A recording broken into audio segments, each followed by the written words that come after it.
नमस्कार, मैं हूं दिबांजलि मोइत्रा।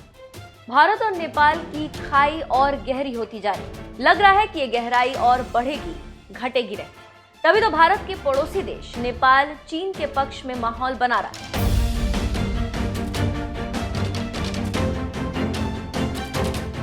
पहले देश की सत्ताधारी पार्टी के नेताओं ने चीन की कम्युनिस्ट पार्टी के साथ बैठक की। उसी के बाद ये मांग उठने लगी कि नेपाली गोरखा नागरिक भारतीय सेना में शामिल ना हो।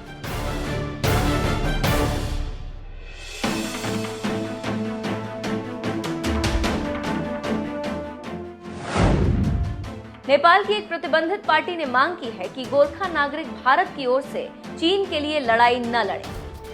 प्रतिबंधित कम्युनिस्ट पार्टी ऑफ नेपाल के नेता विक्रम चंद ने काठमांडू में कहा कि गोरखा नागरिकों को भारतीय सेना का हिस्सा बनने से रोका जाए। पार्टी की ओर से जारी प्रेस रिलीज में कहा गया है कि गलवान घाटी में भारतीय जवानों के मारे जाने के बाद भारत और चीन में तनाव बढ़ा है और इसी को देखते हुए गोरखा रेजिमेंट ने नेपाली नागरिकों से अपील की है कि वे अपनी छुट्टियां रद्द करके ड्यूटी पर वापस आएं। इसका मतलब है कि भारत हमारे नेपाली नागरिकों को चीन के खिलाफ सेना में उतारना चाहता है। गोरखा सैनिकों को भारत द्वारा तैनात किया जाना नेपाल की विदेश नीति के खिलाफ जाएगा। नेपाल एक स्वतंत्र देश है और एक देश की सेना में काम करने वाले युवा का इस्तेमाल दूसरे देश के खिलाफ नहीं किया जाना चाहिए।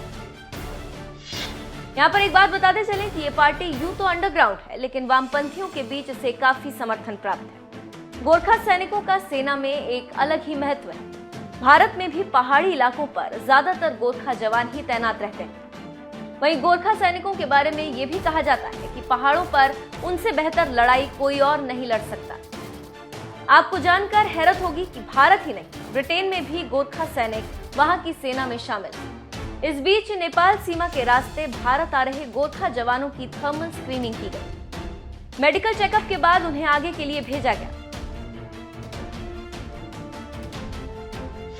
नेपाल के साथ भारत के संबंध अब तक सही रहे, लेकिन हाल ही में इनमें खटास आने लगी।